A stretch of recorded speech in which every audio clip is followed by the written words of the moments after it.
Good afternoon students. मैं आपका chemistry teacher are के मिश्रा। आज हम लोग बच्चों इस ऑनलाइन वीडियो क्लासेस में पढ़ेंगे हाई स्कूल के साइंस का केमिस्ट्री का एक topic salt and it's type, लवण और उसके प्रकार। ठीक है बच्चों, पिछले वीडियो में हमने बात किया था कि एसिड क्या होता है, अम्ल क्या होता है, क्षार क्या होता है और उनकी रासायनिक अभिक्रियाओं को हमने देखा था। उदासीनीकरण अभिक्रिया क्या होती है मैंने ये भी बताया था कि बहुत अधिक इम्पॉर्टेंट है आपके बोर्ड एग्जाम के दृष्टिकोण से, खूब आता है एग्जाम में आपके। आज बच्चों हम लोग पढ़ेंगे लवण और उसके प्रकार। ठीक है बच्चों, तो सबसे पहले अगर लवण की परिभाषा देखें बच्चों, ठीक है ना, तो ध्यान रखेंगे अम्ल और क्षारक या क्षार की अभिक्रिया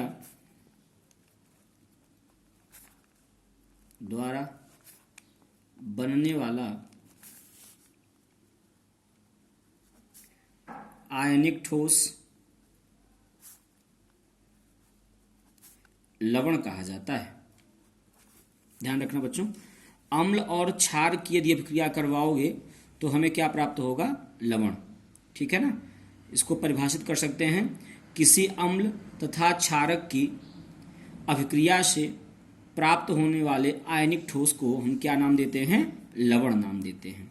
ठीक है बच्चों, जैसे ध्यान रखना, जैसे मान लो यहाँ पे NaOH, ये क्या है आपका क्षारक है, सोडियम हाइड्रोक्साइड नाम है इसका, सोडियम हाइड्रोक्साइड। ठीक है ना बच्चों, ये क्षारक है। इसकी अभिक्रिया जो है अगर हम हाइड्रोक्लोरिक अम्ल से करवा दें, ये आपका ठोस है और ये आपका लिक्विड है, करवा दें तो बहुत सिंपल है बच्चों। NaOH में Na प्लस बनेगा OH माइनस, HCl में H प्लस बनेगा Cl माइनस। ठीक है ना, Na plus OH minus H plus Cl minus, यहाँ का प्लस यहाँ के माइनस के साथ, यहाँ का प्लस यहाँ के माइनस के साथ, तो बन जाएगा NaCl। ये ठोस है, लवण है, सोडियम क्लोराइड नाम पड़ेगा इसका, सोडियम क्लोराइड, ये आपका लवण है बच्चों। और H2O, मतलब सीधा सा ये हुआ कि अम्ल और क्षार की अभिक्रिया, जब अम्ल और क्षारक की अभिक्रिया जब करवाई जाती है तो लवण और जल बनता है। ठीक है ना, इसे क्या नाम देते हैं, मतलब लवण और जल बनते हैं बच्चों। ठीक है, जलीय विलयन में अम्ल और क्षार की उदासीनीकरण अभिक्रिया के फलस्वरूप लवण और जल प्राप्त होते हैं। लवण को बच्चों जल में घोलने पर वह अपने आयनों में वियोजित हो जाता है। ध्यान रखना, salt can be dissociates into its respective ions on dissolving in water.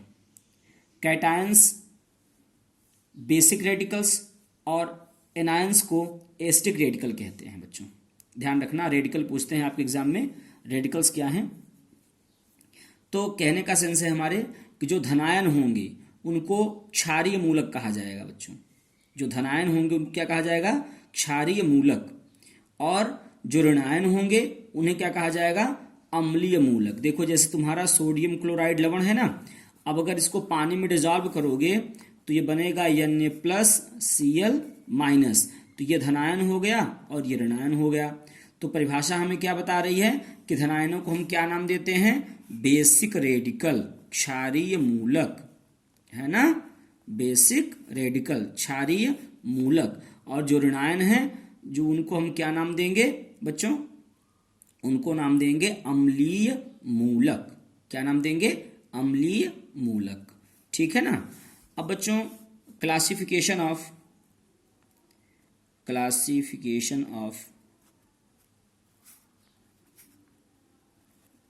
Salts, लवणों के प्रकार।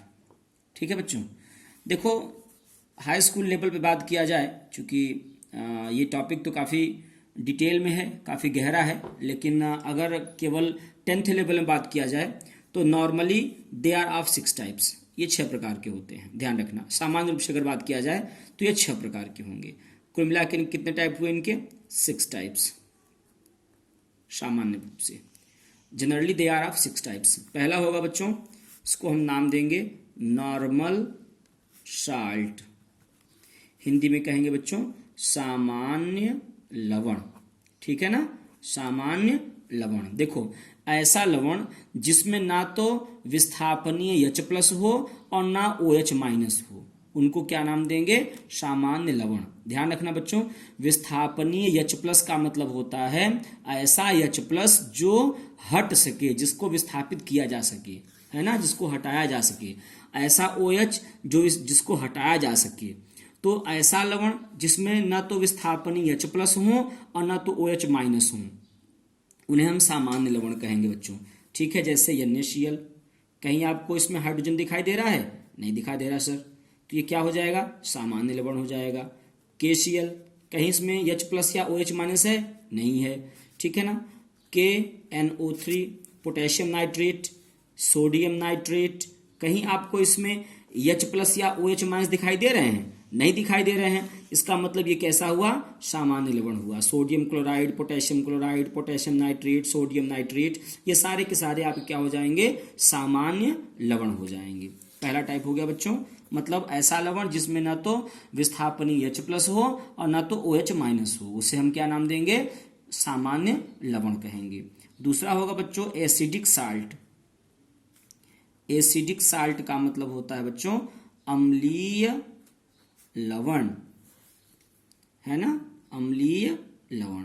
देखो इसका नाम ही है अम्लीय, इसका मतलब है कि कुछ यहां पर बात होगी, ऐसे लवण जिनमें विस्थापनीय H प्लस होते हैं, है ना। आप जानते हो ना कि अम्ल जो है वो H प्लस के ऐसे रासायनिक पदार्थ जो अपने जली विलयन में H प्लस देते हैं उनको हम अम्ल कहते हैं। आर्हेनियस ऐसा कह रहे हैं, वैज्ञानिक आर्हेनियस के अनुसार। तो अम्लीयता का संबंध H प्लस से है, तो इसको आप ऐसे समझ लेना कि जब भी अम्लीय लवण की बात होगी तो कहीं न कहीं H प्लस की बात जरूर होगी। तो ऐसे लवण जिनमें विस्थापनीय H प्लस होते हैं, जिनमें विस्थापनीय H प्लस, इसका मतलब हुआ कि डिस्प्लेसेबल H प्लस आयन अगर उपस्थित हैं तो हम उनको क्या नाम देंगे, उनको नाम देंगे अम्लीय लवण। जैसे सोडियम हाइड्रोजन सल्फेट, है ना। देखो यहाँ पे जो H प्लस है, जब इसकी संरचना बनेगी बच्चों तो आप देखोगे कि इसकी संरचना से H प्लस निकल सकता है। संरचना में H प्लस जब निकल जाएगा इसका मतलब स्थापनीय है ये, ठीक है ना। ऐसे ही NaHCO3, सोडियम बाइकार्बोनेट, है ना, पोटेशियम बाइसल्फेट, पोटेशियम बाइकार्बोनेट, ये सारे के सारे जो हैं बच्चों वो किस में आएंगे, आपके अम्लीय लवण में आएंगे, ठीक है ना। अगला है बच्चों क्षारकीय लवण, बेसिक साल्ट। बेसिक साल्ट, ठीक है ना, सिंपल है। अम्लीय लवण था तो विस्थापनीय H प्लस होना चाहिए था। अब जब क्षारीय लवण है तो विस्थापनीय क्या होगा, OH माइनस होगा, है ना।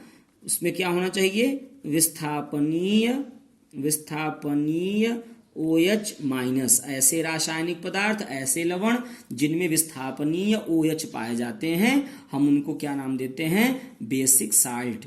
The salts which contain displaceable hydroxyl ion are known as basic salt, है ना। जैसे मैग्नीशियम हाइड्रोक्सी क्लोराइड, है ना। जैसे ZnOHCl, ठीक है बच्चों। इस तरीके से PbOHNO3, ये जितने भी एग्जाम्पल मैं लिख रहा हूं बच्चों, इन सारे के सारे एग्जाम्पल में आप देखोगे, इन सारे के सारे एग्जाम्पल में बच्चों आप देखोगे कि जो OH है ना, यहाँ पर हाइड्रोक्सिल ग्रुप है ना, ये विस्थापित हो जाएगा, ठीक है। तो इनको हम नाम देंगे जो है वो बेसिक लवण, ठीक है। अगला जो प्रकार है बच्चों वो आपका होता है मिक्स्ड साल्ट, मिश्रित लवण, इसको कहेंगे मिश्रित लवण, ठीक है ना। नाम ही है इनका मिश्रित लवण, अर्थात ऐसे लवण जिनमें एक से अधिक प्रकार के धनायन या ऋणायन होते हैं, है ना, उनको हम क्या नाम देते हैं, मिक्स्ड साल्ट नाम देते हैं। Such salt which contains more than one more than one cation or anions, जिनमें एक या एक से अधिक धनायन या ऋणायन होते हैं उनको हम क्या नाम देते हैं बच्चों? मिश्रित लवण। जैसे NaKSO4, देखो आप ध्यान से, इसमें सोडियम भी प्लस बनाएगा, पोटेशियम भी प्लस बनाएगा और सल्फेट माइनस बनाएगा। तो परिभाषा हमारी यही कह रही है कि ऐसे लवण जिनमें एक से अधिक प्रकार के, which contain more than one types of cation और ऋणायन, जिनमें एक या एक से अधिक धनायन या ऋणायन होते हैं उनको हम क्या नाम देते हैं? मिश्रित लवण नाम देते हैं। जैसे Na+, K+ और SO4 डबल माइनस। ठीक है ना? आपका ब्लीचिंग पाउडर भी इसी कैटेगरी में आएगा। ठीक है बच्चों, इस तरीके से जो हो गए ये सब क्या है? आपके मिश्रित लवण हो गए बच्चों। अगला है आपका डबल साल्ट। बहुत इजी है, आप समझ रहे हैं इसको हिंदी में कहते हैं द्विक लवण। क्या नाम देते हैं बच्चों? द्विक लवण, डबल साल्ट। ठीक है ना? ये थोड़ा सा इंपॉर्टेंट है, ध्यान रखना। दो सिंपल साल्ट के जली विलयन के वाष्पीकरण से प्राप्त होने वाले लवण को द्विक लवण कहते हैं। ध्यान रखना, जब दो सरल लवणों के जली विलयन को वाष्पित कर दो आप, है ना, the salt which are obtained by the evaporation of aqueous solution of two simple salts। ध्यान रखो, फिर से नोट कर लो इसको। the salts which are obtained by the evaporation of aqueous solution of two simple salt, दो सरल लवणों के जली विलयनों के वाष्पीकरण से प्राप्त होने वाले लवण को डबल साल्ट कहते हैं। ये बहुत इंपॉर्टेंट है बच्चों, ध्यान रखना। डबल साल्ट में सरल लवणों का जो अनुपात होता है बच्चों वो निश्चित होता है। बहुत इंपॉर्टेंट टर्म है, सब जरूर नोट कर लो इनको। जो डबल साल्ट होते हैं उनमें जो तुम्हारे सिंपल साल्ट हैं उनका जो रेशियो है वो फिक्स होता है। ध्यान रखना, फिर से सुन लो। The salts which are obtains by the evaporation of aqueous solution of two simple salt, दो सरल लवणों के जली विलयनों के वाष्पीकरण से प्राप्त होने वाले लवण को हम क्या नाम देते हैं? डबल साल्ट नाम देते हैं बच्चों। ठीक है ना? ये जो लवण होते हैं इनमें सरल अणुओं का अनुपात निश्चित होता है। और जान लो, इनका अस्तित्व केवल ठोस अवस्था में ही होता है बच्चों। जली विलयन में ये अपने सिंपल आयनों में टूट जाते हैं, वियोजित हो जाते हैं। जैसे तुम्हारा इसमें आएगा, फिटकरी हो गई, पोटासियम हो गया, जैसे K2 SO4 Al2 SO4 का होल थ्राइस और 24H2O। आप देखो फिटकरी को पानी में घोल दोगे ना, टूट जाएगा तुरंत पानी में। लेकिन अगर आप बाहर रखोगे, मतलब ठोस अवस्था में ही इसको आप बना सकते हो बच्चों। कहने का अर्थ है कि ये अपने इनका जो अस्तित्व है वो केवल ठोस अवस्था में ही होता है। इसी प्रकार तुम्हारा मोर साल्ट होता है, वो भी डबल साल्ट है। जैसे फेरस सल्फेट है ना, और अमोनियम सल्फेट, ठीक है, इंटू 6H2, ये हो गया। अगला है बच्चों आपका जो वो है, अगला बच्चों लास्ट में आता है आपका कॉम्प्लेक्स साल्ट, है ना, संकर लवण, कॉम्प्लेक्स साल्ट, संकर लवण। ठीक है, ऐसे लवण जिनमें आयन या उदासीन अणु किसी धात्विक धनायन के साथ उपसहसंयोजक बंध बनाते हैं बच्चों, उनको हम नाम देते हैं संकर लवण। जैसे पोटेशियम फेरोसाइनाइड, K4Fe, CN6 इत्यादि। ठीक है बच्चों, तो आशा करता हूं आपको वीडियो अच्छा लगा होगा, समझ में आई होगी बात। नेक्स्ट वीडियो में चर्चा करेंगे शेष।